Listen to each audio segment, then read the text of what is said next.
नोएडा से हमारे साथ आए समाजवादी पार्टी में जुड़ रहे किसान नेता, क्रांतिकारी और लगातार संघर्ष करने वाले सुधीर चौहान जी का मैं बहुत बहुत धन्यवाद और आभार प्रकट करता हूँ।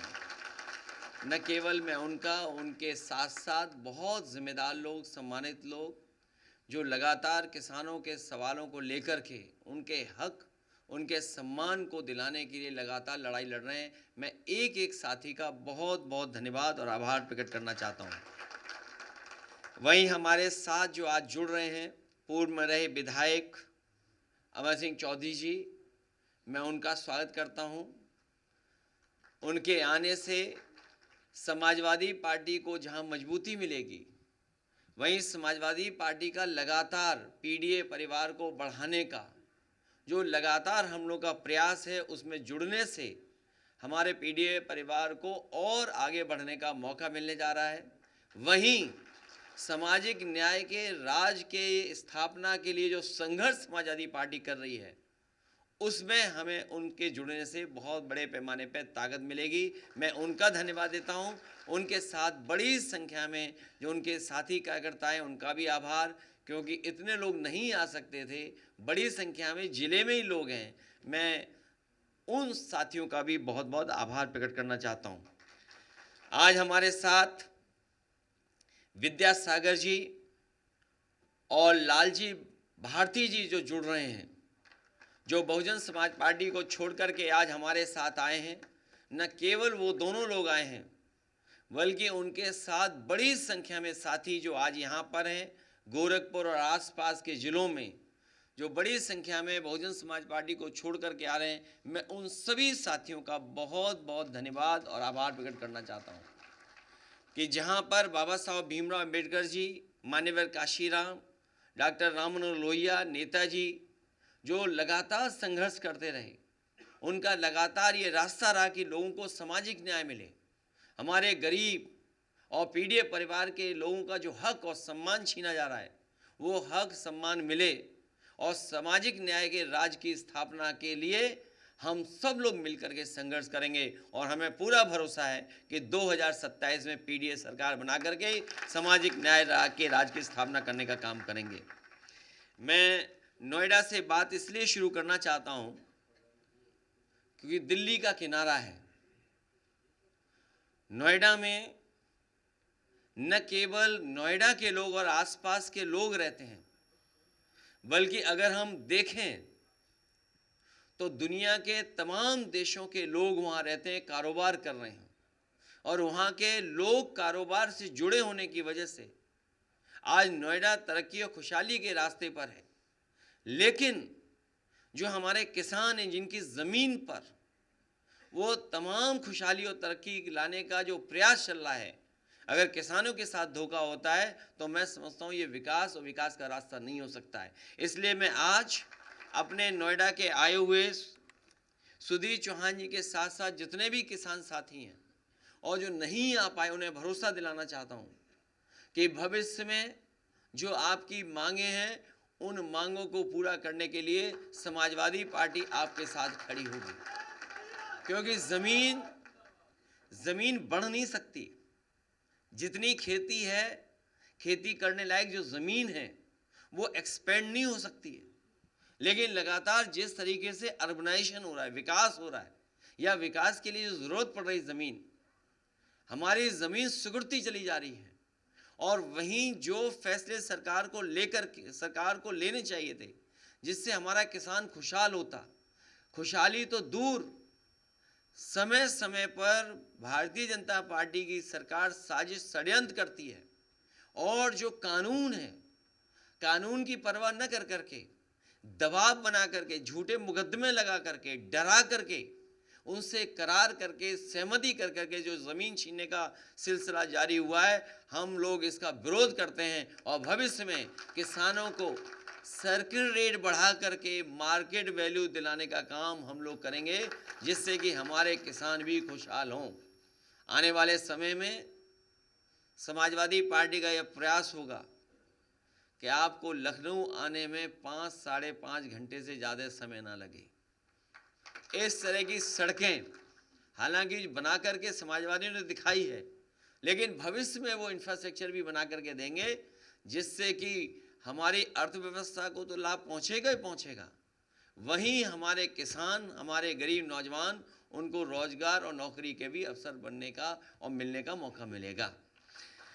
जहां आज हम लोग यहाँ बैठे हैं, वहीं Uttar Pradesh international trade show का कार्यक्रम कर रहा है। ये तब कर रहे हैं जब ये भूल चुके हैं कि अमेरिका ने अभी अभी टैरिफ लगाया है। वन डिस्ट्रिक्ट वन प्रोडक्ट का प्रचार किया इन्होंने, लेकिन जो हमारे कारोबार करने वाले लोग हैं, जिनका नुकसान हो रहा है टैरिफ की वजह से, उनके लिए क्या सरकार ने फैसला लिया, अभी तक सरकार सामने नहीं आई है।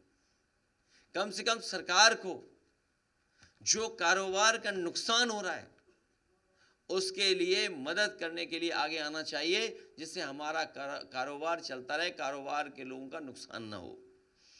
जहां पंचायत, ग्राम पंचायत और हमारे गांव की सभी पावर छीन ली गई हैं लगभग नोएडा जिले में। आने वाले समय में हमारे गांवों का विकास कैसे हो, गांव का विकास शहरी विकास से कैसे जुड़ सके, उसके लिए भी अगर हमें उन्हें कोई न कोई रास्ता निकाल करके उन्हें भी अधिकार देने का काम करना पड़ा, तो चाहे हमें कोई भी बदलाव लाना पड़ेगा, जो उनके अधिकार छीने गए हैं उन अधिकारों को देने का काम करेंगे, क्योंकि जो हमारे गांव है वो भी खुशहाली के रास्ते पर आगे बढ़ें। मैं सभी साथियों का फिर एक बार धन्यवाद देता हूं।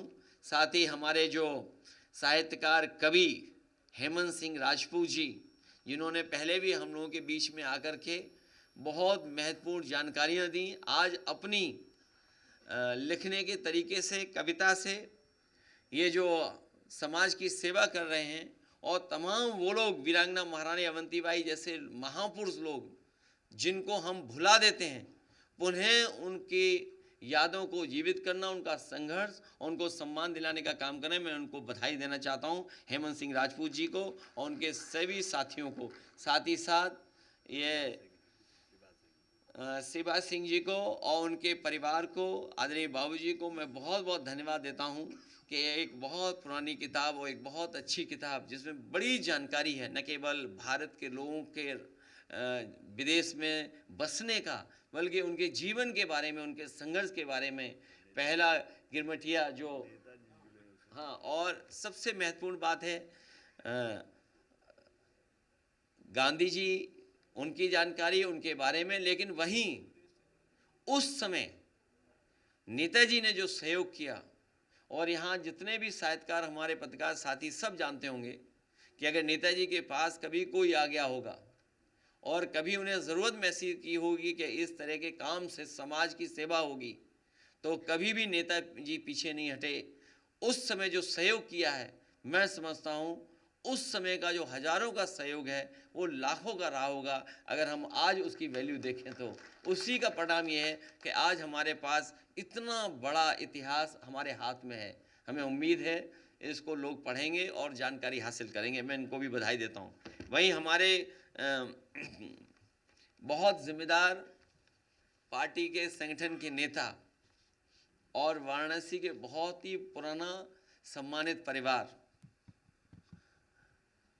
उनका साथी और समाजवादी संगठन का हमारा पदाधिकारी, जब भी वाराणसी में प्रधानमंत्री जी आते हैं या मुख्यमंत्री जी आते हैं, सबसे पहले पुलिस इन्हीं के घर भेज दी जाती है। न जाने कितनी विजिट हुई होंगी, जितनी उन लोगों की विजिट हुई है उतनी ही विजिट पुलिस की इनके घर पे हुई है। इन्हें सुरक्षा नहीं दी गई है, इन्हें सुरक्षित माहौल में बिठा दिया जाता है। और जो उनके सवाल है बहुत बुनियादी सवाल है कि जो सीवेज है, जो सीवेज ट्रीटमेंट प्लांट है, जो एनटीपीसी का प्लांट लग रहा है, उसकी वजह से बड़े पैमाने पे जो आबादी वहां पर रह रही है, उसके स्वास्थ्य को लेकर के गंभीर सवाल हैं जिनका जवाब सरकार के पास नहीं है। कोई प्लांट लगे, विकास हो, उसके खिलाफ हम नहीं हैं, लेकिन अगर आबादी के बीच में लग रहा है तो सोचिए वहाँ के रहने वाले लोगों के स्वास्थ्य की अगर चिंता नहीं होगी तो ऐसे विकास के साथ हम लोग कभी खड़े नहीं हो सकते। कि अगर स्वास्थ्य का नुकसान होगा, उनके शरीर का नुकसान होगा, तो हम सब मिलकर के उसका विरोध करेंगे। हमारी मांग है कि जो वहाँ पर sewage treatment plant, biomedical waste treatment plant, NTPC या अन्य संस्थानों के माध्यम से लग रहे हैं, कम से कम आज के समय के हिसाब से जो टेक्नोलॉजी है, जिस टेक्नोलॉजी के माध्यम से कोई भी पॉल्यूटेंट बाहर नहीं आ सकता, पॉल्यूशन नहीं हो सकता है। सरकार के पास पैसे की कमी नहीं है। सरकार खुद ही कह रही है कि हमारा बजट सरप्लस है। अभी कुछ दिन पहले हमने सुना कि सरकार ये कह रही है कि हमारा बजट सरप्लस है। पहली बार। अगर बजट सरप्लस है तो हमारे वाराणसी और प्रधानमंत्री जी के क्षेत्र के लोग क्यों जान खोएं? क्योंकि अगर ये पॉल्यूशन नहीं रुकता है तो हो सकता है इनकी आंखें खराब हो जाएं, शरीर खराब हो जाए, कैंसर हो जाए। न केवल इनको फेस करना पड़ेगा बल्कि आने वाली पीढ़ी जो है उससे भी फेस करना पड़ेगा। इसलिए हमारी मांग है कि अगर प्रधानमंत्री जी के क्षेत्र में इतना बड़ा कारखाना लगा है या इस तरह का पॉल्यूशन के ख़त्म करने के लिए प्लांट लग रहा है तो वो पूरे मानक के साथ लगे, आज के समय के हिसाब से जो टेक्नोलॉजी है उसके हिसाब से लगे, तभी वहाँ के आसपास के लोगों का जीवन बचेगा, जीवन सुरक्षित होगा। केवल एक जगह नहीं। एनटीपीसी तो बहुत मुनाफे में होगा।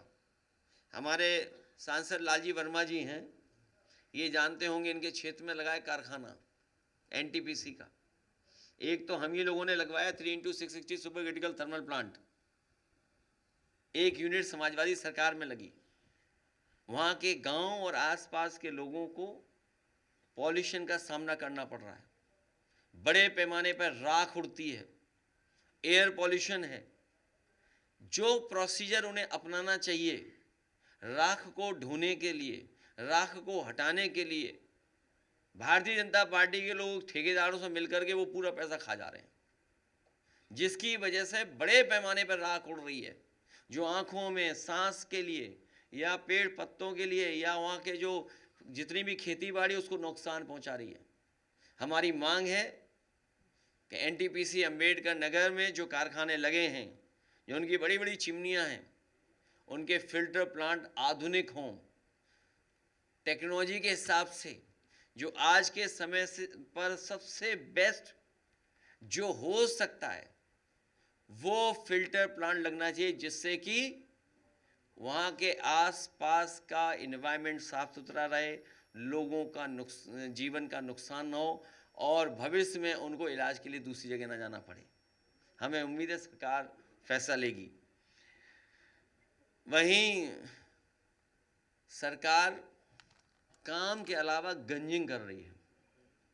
हमारे जितने पत्रकार साथी हैं ये जानते होंगे, जब गंजिंग करने कोई जाता है तो बहुत कपड़े अपने ढंग के पहन के जाता है, तैयारी के साथ जाता है।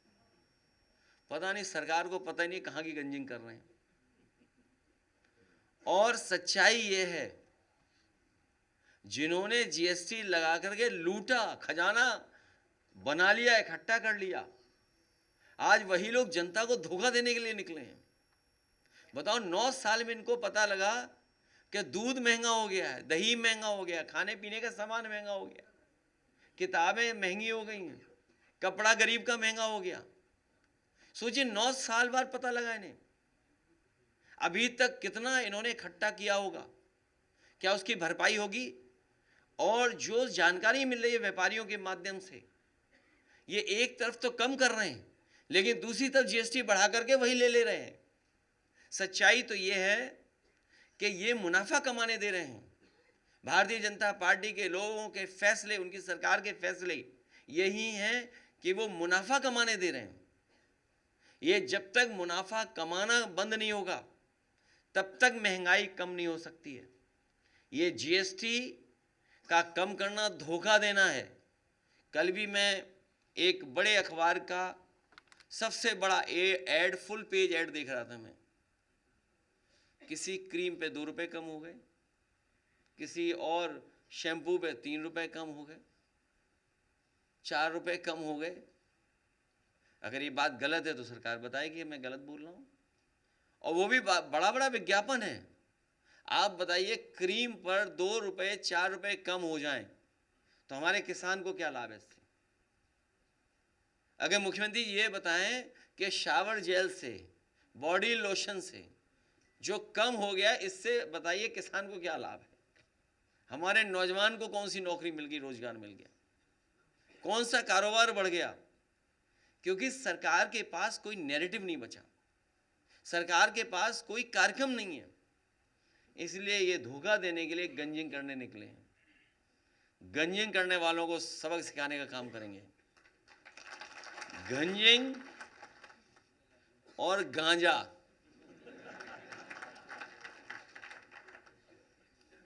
आज ही एयरपोर्ट पर जो गंजिंग कर रहे हैं उन्हें पता होगा, अखबार पढ़ा होगा उन्होंने, कि 2 माह में 44 करोड़ गांजा पकड़ा गया। बताइए, अगर हम ये थोड़ा गलत पढ़ें तो मामला गड़बड़ा जाएगा। गंजिंग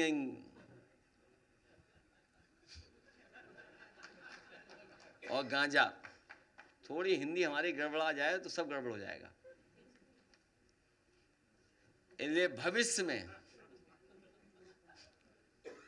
भविष्य में हम आपको भरोसा दिलाते हैं। बहुत देर बाद हंसे तुम। यही समाचार है और क्या। भविष्य में ये इस महंगाई को कम करने के लिए समाजवादी पार्टी संकल्प लेती है कि डॉक्टर राम मनोहर लोहिया और नेताजी ने जो दाम बांधो नीति को लेकर के समय समय पर बात रखी थी और सरकार बनने पर कुछ चीज़ों पर अमल किया गया था, हम उत्तर प्रदेश की जनता को भरोसा दिलाते हैं कि 2027 में सरकार बनने के बाद दाम बांधो नीति को लागू कर करके ज़रूरत की चीज़ों को सस्ता करने का काम करेंगे। उसकी कीमत कुछ भी हो, एक दाम बांधो नीति जो डॉक्टर राम मनोहर लोहिया जी ने दी थी, समाजवादियों की है, उस दिशा में हम लोग काम करने का काम करेंगे। एक बार फिर मैं नोएडा और आसपास के लोग आए उनका धन्यवाद देता हूं, और ख़ासकर हमारे अमर सिंह चौधरी जी का विशेष धन्यवाद। इनके आने से हमारी पार्टी को और लाभ मिलेगा। हमारे गोरखपुर के साथी आए हैं, मैं धन्यवाद देता हूं, बधाई देता हूं। मैं उन्हें भरोसा दिलाता हूं, राजनीतिक तौर पर उनको सम्मान देने का काम और सामाजिक न्याय की जो लड़ाई आप लोगों ने लड़ी है, बाबा साहब भीमराव अम्बेडकर जी के सिद्धांतों को लेकर के, माननीय काशीराम जी के रास्ते पर चले हैं। हम लोग सामाजिक न्याय के राज की स्थापना के लिए आपके साथ खड़े होकर के समाजवादी लोग आगे बढ़ने का काम करेंगे। क्या चीज?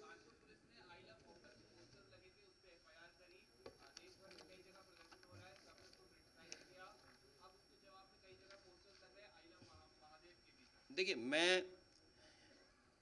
ये बहुत सेंसिटिव इशू है, दोनों बहुत सेंसिटिव है।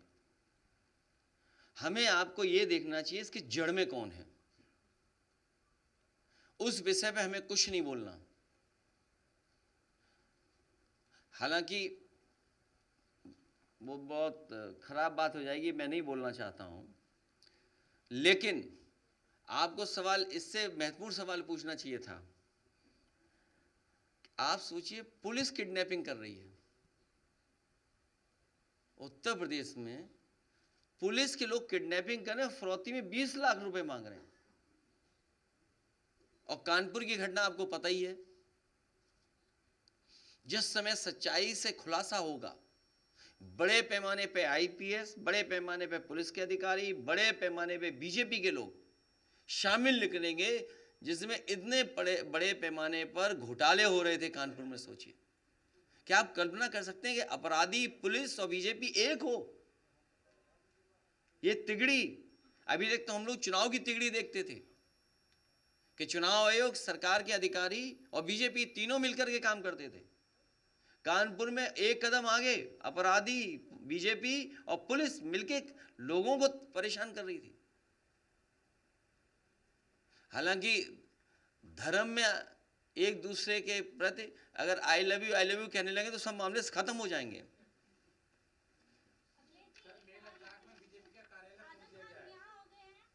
हम लोग हिंसा के पक्षधर लोग नहीं हैं, और बीजेपी के लोगों को भी हिंसा के लिए बढ़ावा नहीं देना चाहिए लोगों को।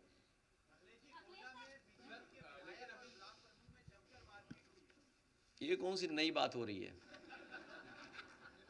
ये तो जमकर के पिटाई है, डब्बे टकरा रहे हैं। अभी तक तो इंजन टकरा रहे थे, याद कीजिए आप।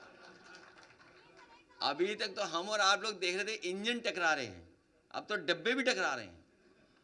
अब सवाल यह है कि वो सफेद टेबल पर बैठ करके समझौता कब कराया जाएगा। मुझे नहीं उम्मीद है कि समझौता करा पाएंगे, क्योंकि वहां पर सम्मान की लड़ाई है।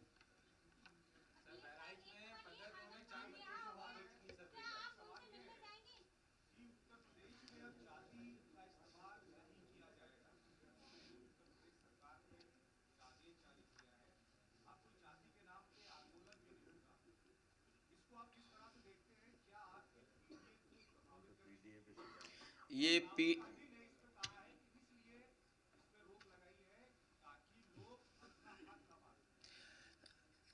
वैसे मैं अपना पक्ष रख चुका हूं सोशल मीडिया के माध्यम से। जाति हमारा पहला इमोशनल कनेक्ट है। जाति हमारा पहला इमोशनल कनेक्ट है, और जो भी आरक्षण है यहां पर वो जाति के आधार पर है। बाबा साहब भीमराव अम्बेडकर जी ने जो आरक्षण दिया है संविधान में, जाति के हिसाब से मिला है। और उसके बाद मंडल कमीशन जो बना, उसकी जो प्रस्तावना है, उस प्रस्तावना में यही चर्चा हुई कि आखिरकार हम आरक्षण कैसे दें। उस प्रस्तावना में यही बात निकल करके आई, क्योंकि जाति के आधार पर हम पिछड़े हैं, इसलिए जाति के हिसाब से आरक्षण मिलेगा। ये भारतीय जनता पार्टी के लोग समय समय पर घबराए हुए हैं। ये पीडीए की एकता से घबराए हुए हैं, बहुजन समाज की एकता से घबराए हुए हैं, इसलिए इधर उधर भाग रहे हैं। और जब से समाजवादी पार्टी ने ग्राफ जारी किए, ग्राफ बना करके, जिसमें हम लोगों ने सवाल पूछा उनसे कि बताइए एसटीएफ में पीडीए कितने हैं, या किसी जिले का हम लोगों ने ग्राफ करके सूचना दी कि इस जिले में न्याय इसलिए नहीं मिल रहा है क्योंकि यहां पीडीए परिवार का कोई है ही नहीं। कोई विभाग उठा करके देख लीजिए आप, यही विभाग जिसमें 44 करोड़ गांजा पकड़ा गया है, पीडीए के लोगों को दुकान ही नहीं मिली किसी को। कब्जा किसका है उस पे? तो ये पीडीए की लड़ाई से घबराए हुए लोग हैं कि पिछड़े, दलित, आदिवासी, अल्पसंख्यक सब लोग मिलकर के एक हो रहे हैं। और उन्होंने पिछले 9 साल से देखा कि किस तरीके से ये सरकार अपमानित कर रही है। अपमानित ही नहीं कर रही है, ऐसी जगह से कब्जा कर लिया है, प्रचार के लिए वहां भी इन्वेस्टमेंट बढ़ा दिया है, तो सच्चाई भी नहीं पहुंच पा रही है। हमारे कैमरे तो सही रिकॉर्ड करते हैं, लेकिन टीवी पे चलता कुछ और है। ये लड़ाई बड़ी है, इसलिए घबराए हुए हैं लोग, जिन्हें आरक्षण खत्म करना है। और फिर जो हरिजन एक्ट है, वो तो जाति के आधार पे गाली गलौज, जो पूरा एक्ट इसी लिए बना है, जाति के हिसाब से तो अपमानित हो रहे हैं। ये बताए सरकार की गंगा जल से धोने वाले मकान को, उसके लिए क्या कानून लाए हैं, और जिन्होंने धुलवाया उन पे कार्रवाई क्या हुई है? न केवल वो, बल्कि मंदिर में जिसमें हम लोग गए थे, मैं खुद मंदिर में गया, वहां के पुजारी, वहां के पंडित जी मना कर रहे थे कि गंगा जल से मंदिर मत धोइए, लेकिन भारतीय जनता पार्टी के लोगों ने उस मंदिर को गंगा जल से धुलवाया था। जिस दिन ये जवाब बता देंगे कि आखिरकार क्यों धुलवाया था, उसी दिन हम उनकी बात मान लेंगे। और अगर ये बात नहीं बता पाते हैं तो ये सामाजिक न्याय के राज की स्थापना की लड़ाई लगातार जारी रहेगी। लोगों को हम लोग जागरूक करेंगे। और मुझे खुशी इस बात की कि पीडीए और समाजवादी पार्टी ने सबका भरोसा जीता है। जो विकास और जो सामाजिक न्याय के राज की स्थापना के लिए संघर्ष पार्टी ने किया, हमें उम्मीद है कि बड़े पैमाने पर लोग और जुड़ेंगे समाजवादी पार्टी के आंदोलन से।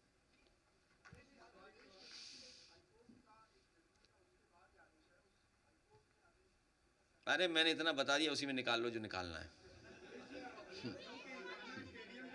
हैं? हमने कहा जब तक ये नहीं बताएं गंगा जल से क्यों धोया, हमारी लड़ाई चलती रहेगी सामाजिक न्याय की। और आपको बाबा साहब भीमराव अम्बेडकर जी ने जो संविधान में आरक्षण क्यों दिया, ये तो पढ़ना चाहिए आपको। वो पढ़े ही नहीं है जो सरकार के लोग बैठे हुए हैं। वो घबराए हुए हैं कि उनकी पोल खुल जा रही है आजकल सोशल मीडिया से, यूट्यूब पर।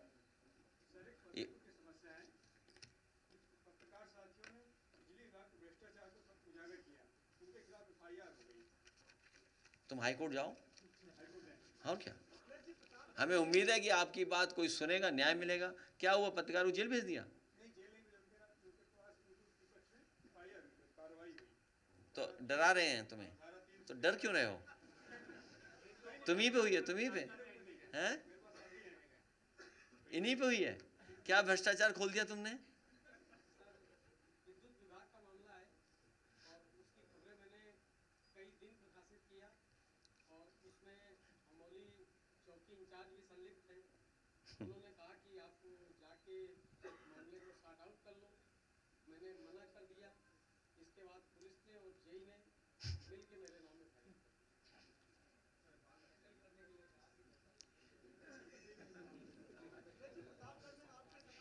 ये मैं आपसे कह रहा हूं, उत्तर प्रदेश के सब रिकॉर्ड तोड़ दिए भारतीय जनता पार्टी ने भ्रष्टाचार में। एक एक विभाग में बड़े पैमाने भ्रष्टाचार है। अभी एक विधायक ने उनके ने बताया कि 10% तो हमारा है। लोग बुरा मान गए, बोले हम तो ज्यादा लेते थे, बताया कि 10%। सोचिए आप, 10% खुले मन से बोल रहे हैं विधायक जी, तब कुछ नहीं हो रहा। और एक बीजेपी के विधायक ने टेबल पे फेंक दिया अधिकारी के सामने पैसा कि लो पैसा तुम्हें, तभी तुम हमारा काम करोगे। और वही नहीं, आप में से कोई नहीं बताया, ये बताओ वो उत्तराखंड में पैसा किसका पकड़ा गया था? आप बताओ, सब जानते हो। सब घबराए हुए इस तरह के पत्रकार। एक बहादुर पत्रकार है, मैं बधाई देता हूं इस पत्रकार को, कम से कम भ्रष्टाचार इसने खोला है। क्योंकि कल को हमें भी तो नहीं फेस करना पड़ेगा, तो हम लोग नाराज नहीं हो सकते ऐसे लोगों से। अब सही, उत्तराखंड में कितना रुपया निकला बताइए आप। और हम तो मांगते मांगते थक गए। वो कानपुर वाला पैसा ही तो दे दो, हमारा चुनाव तो लड़ने हम लोग। वो भी तो बीजेपी का ही था, निकला। सोचिए आप, बीजेपी का निकला। और हमें आपको उलझाया हुआ है कि क्रीम पाउडर शैम्पू में 2 रुपए कम हो गए, 4 रुपए कम हो गए। अच्छा आप खुद बाजार जाइए, हम भी जाएंगे बाजार। ये जो बुलवाया जा रहा है ना स्टेटमेंट, ये सब बीजेपी वाले हैं। कल मैं स्टेटमेंट देख रहा था कई लोगों को, ये वो लोग हैं जो मुनाफा कमा रहे हैं, बड़े पैमाने पे मुनाफा कमा रहे हैं, उन्हीं के इंटरव्यू लेने के लिए आपको भेजा जा रहा है। ये बात हमें समझ में नहीं आती क्या? जो ज़्यादा मुनाफा कमा रहे हैं, और मुनाफा कमाना ही भ्रष्टाचार होता है ज़्यादा।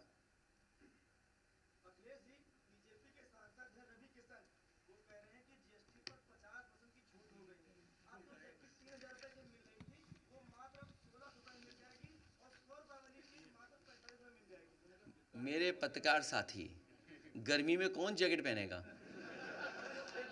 अच्छा गर्मी में तो वैसे ही सस्ती बिकती है।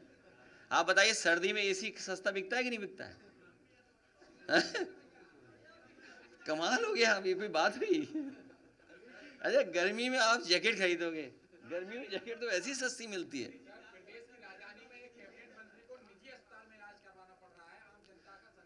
केवल निजी अस्पताल मत, मैं उनके स्वस्थ होने की और कामना करता हूँ, जल्दी स्वस्थ हों, अच्छा स्वस्थ हों। और जो भी संबंधित डॉक्टर देख रहे हों, मैं उनसे भी कहूँगा कि जल्दी अच्छा इलाज कर दें उनका। ये ये समाजवादी पार्टी का बनाया हुआ मेदांता हॉस्पिटल है, जिसका शिलान्यास नेताजी हम लोगों ने किया था। और ये बात भी ठीक है कि प्राइवेट हॉस्पिटल इधर बड़े हैं, और नोएडा में भी हम लोगों ने जगह दी थी उनको। हमें उम्मीद है कि सरकारी अस्पताल भी के साथ साथ ये जो प्राइवेट अस्पताल बन गए बड़े बड़े, ये इलाज सस्ता करेंगे। जब आपके अस्पतालों में अच्छा इलाज मिलेगा, क्वालिटी का इलाज मिलेगा, तो कोई भी प्राइवेट अस्पताल में नहीं जाएगा।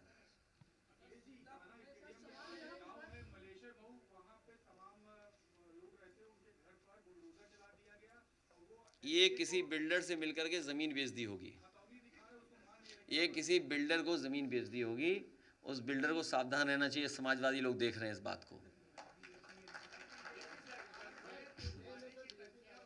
हैं? हम लोग हिंसा के पक्ष में लोग नहीं हैं, हम लोग हिंसा के पक्ष में नहीं।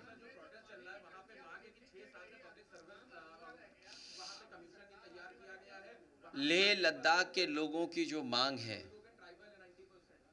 लेह लद्दाख के लोगों की जो मांग है, वहाँ के लीडर्स, वहाँ के काउंसिल के लोग, वहाँ के रिप्रेजेंटेटिव को जो भारतीय जनता पार्टी ने आश्वासन दिया था कि स्टेटहुड और उनको पावर्स वापस की जाएंगी। याद रखिए, मुनाफा कमाना ही भ्रष्टाचार नहीं है। नेताजी और समाजवादी लोग कहते थे वादा खिलाफी भी भ्रष्टाचार है।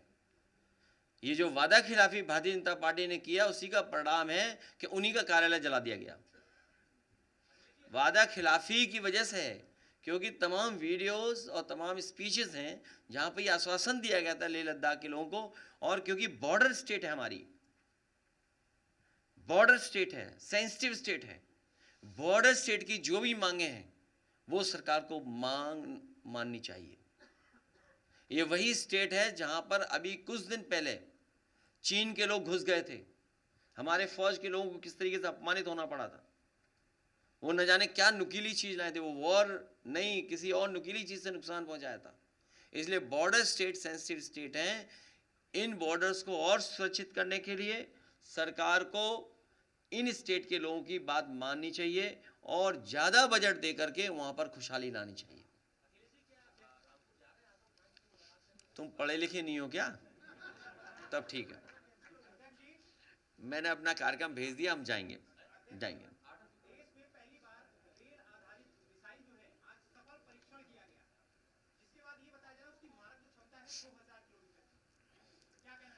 मैं खुद मिलिट्री स्कूल से पढ़ा हूँ और मेरे साथ के पढ़े हुए फौज के बहुत अच्छे स्थान पर हैं। आज भी अगर एनडीए में जाओगे, बड़े पैमाने पे जॉर्जियन साहब पाओगे। अभी कुछ दिन पहले 100 साल एक मिलिट्री स्कूल के मनाए जा रहे थे, उस कार्यक्रम में भी शामिल हुआ था। बड़े बड़े अधिकारी वहाँ आए थे, रिटायर्ड अधिकारी भी थे। फौज को और मजबूत बनाने के लिए टेक्नोलॉजी को जिस तरीके से वॉर में इस्तेमाल किया जा रहा है, तो हमारे जितने भी मिलिट्री स्कूल्स हैं या जहाँ पर बड़े पैमाने पर ऑफिसर्स बनाए जा सकते हैं, क्योंकि जो टेक्नोलॉजी वॉरफेयर है उसमें भी हम लोग मजबूत दिखाई दें, इसलिए ऑफिसर्स भी अच्छे हों और अग्निवीर व्यवस्था हमेशा के लिए ख़त्म हो जाए, तभी हमारी फौज मजबूत दिखाई देगी। किस पे?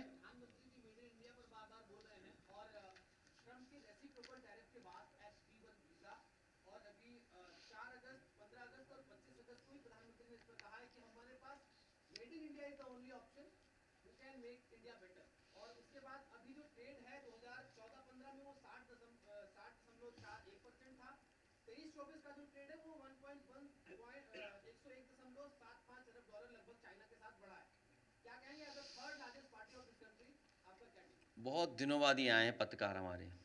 चीन के खिलाफ हम लोग हैं। अरे तुम्हें बोल तो दिया, क्या समझ में नहीं आता तुम्हें? भाई ऐसे ये पत्रकार साथी बहुत जागरूक है और बहुत महत्वपूर्ण सवाल इसने पूछ लिया, लेकिन ये प्रेस में आता नहीं है, कभी कभी आता है। कई मौक़ों पर समाजवादी पार्टी ने कहा कि चीन हमारी ज़मीन को भी कब्जा कर रहा है, हमारे बाज़ार को भी कब्जा कर रहा है। और आज जिस ट्रेड की आप बात कर रहे हैं, हमारा पूरा बाज़ार भरा पड़ा है चीन के सामान से।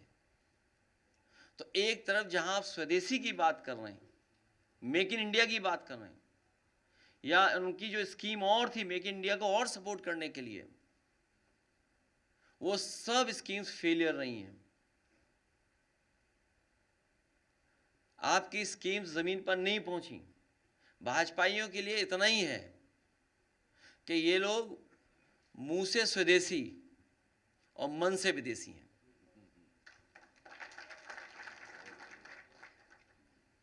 और जब तक हमारे उद्योग कारखाने लगाने वालों की मदद नहीं करेंगे, कोई पॉलिसी के तहत हमारे लोगों को सपोर्ट नहीं करेंगे, और फिर 2014 से लेकर के आज कितने साल हो गए?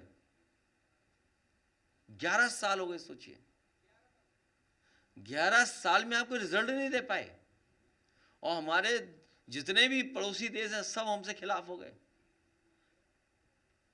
जब हम लोग स्पीचेस सुनते हैं और देश के लोगों की, आप सोचिए किस लेवल पे वो बात कर रहे हैं, किस लेवल पे काम कर रहे हैं। लेकिन हमारे मुख्यमंत्री को तो विदेश पसंद ही नहीं है, तो क्यों मेक इन इंडिया की बात कर रहे हैं? अगर प्रधानमंत्री जी मेक इन इंडिया की बात कर रहे हैं तो हमारे मुख्यमंत्री जी को विदेश पसंद नहीं है। इसलिए सबसे पहले अगर मेक इन इंडिया को बढ़ावा देना है तो मुख्यमंत्री जी को हटाइए उत्तर प्रदेश से। क्यों, आपने विधानसभा में नहीं सुना था? याद कीजिए, क्या था? विदेश पढ़ रहे हैं इनके बच्चे। आप बताइए अमेरिका में कितने बच्चे पढ़ने जाते थे हमारे? लगभग 8 लाख से ज़्यादा बच्चे विदेश पढ़ते हैं हमारे, जिसमें सबसे ज़्यादा अमेरिका में पढ़ने जाते थे। और नौकरी करने वाले भी सबसे ज़्यादा वहीं पर है। H1 वीज़ा जो चाहिए, कंपनियों का मुनाफा कम करने के लिए उनका वेतन हो जाएगा, बेचारे आएंगे वापस। उन्हीं लोगों ने सुना है, हमने हालांकि नहीं कहना चाहिए लेकिन सुना है कि H1 वीज़ा वालों ने ज़्यादा वोट दिया बीजेपी को। आप छोड़िए, जाओगे नहीं यहाँ से। चलिए मैं एक बार फिर, देखिए अभी जो अब तो जानवर राजधानी तक आ गए हैं। सुनिए, अभी नहीं, गाने हैं दो गाने हैं। एक मिनट, धन्यवाद। हमें अपने बहराइच में तो है ही जो हमला हो रहा है बहराइच में, और हमारे जितने भी, एक मिनट मेरी गलती है ये, मैंने जल्दी विदा कर दिया। 2 गाने अभी बहराइच में तो है ही है, लेकिन अब तो राजधानी तक आ गए हैं जानवर। राजधानी में सीतापुर, लखीमपुर, सब जगह जानवर हैं। तो बताओ, राजधानी में आ गया, सरकार को पता है कि नहीं पता है? तो AI जनरेटेड है, उस पर FIR करिए। जिसने भी जनरेट की है, तो तुम्हारी AI फेल है। तुम्हारी AI क्या कर रही है? अगर AI किसी ने जनरेट कर दी इमेज, तो तुम्हारी आर्टिफिशियल इंटेलिजेंस क्या काम कर रही है बताइए आप? सरकार की AI कहाँ है? तो सरकार पीछे है और लोग आगे हैं। इसलिए मैं पार्टी के हमारे प्रवक्ता और बहुत बड़े कवि अशोक यादव जी, इनका गाना पहले चलाया जाए, उसके बाद कन्नौज के एक हमारे मतीन हैं, उनका भी गाना इसके बाद प्ले हो। बहुत बहुत धन्यवाद आपका।